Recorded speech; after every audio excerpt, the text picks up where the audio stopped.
Okay, once you have all of your pretty side fabric facing out, you want to poke your corners out. I like to use a wooden chopstick. It's just what I have on hand. I don't have, you know, a fancy tool, but you want to make sure that you poke out all four corners of your bowl koozie.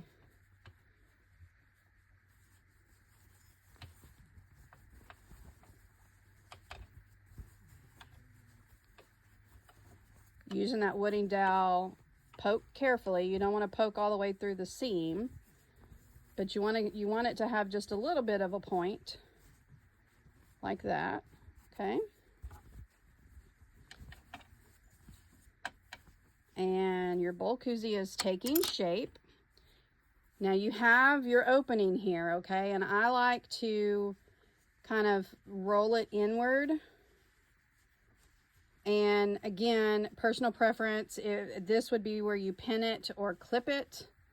I do have clips like these. I don't use them, but again, that's personal preference. Okay, so this next step is you're going to sew 1/4 of an inch seam all the way around the perimeter to top stitch it down. I like to start, here's my opening. I like to start on the opposite corner so that I can come all the way down and around this corner and then sew, but it's personal preference. So you start wherever you want to start, but you're going to do 1/4 of an inch seam all the way around.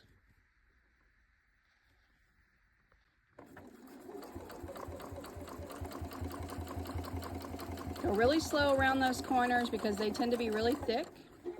And this is where my seam is, so I want to make sure that I cover that completely so that it stitches it closed. And you can do 1/4 or an 1/8 of an inch seam all the way around. You're just kind of laying those layers flat and then sewing them down.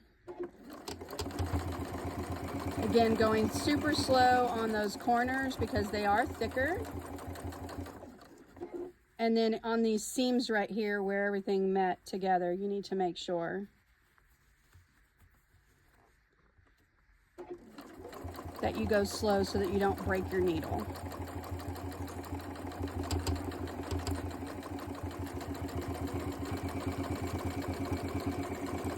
And just continue to do that seam all the way around.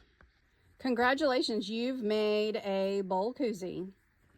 They're super cute, and as long as you use 100% cotton batting, 100% cotton fabric, and 100% cotton thread in both your top thread and your bobbin thread, they are microwavable safe in 1-minute intervals. As with anything, you want to make sure that there's no embellishments or metal in your lining or in your fabric, and that's what makes it microwave safe.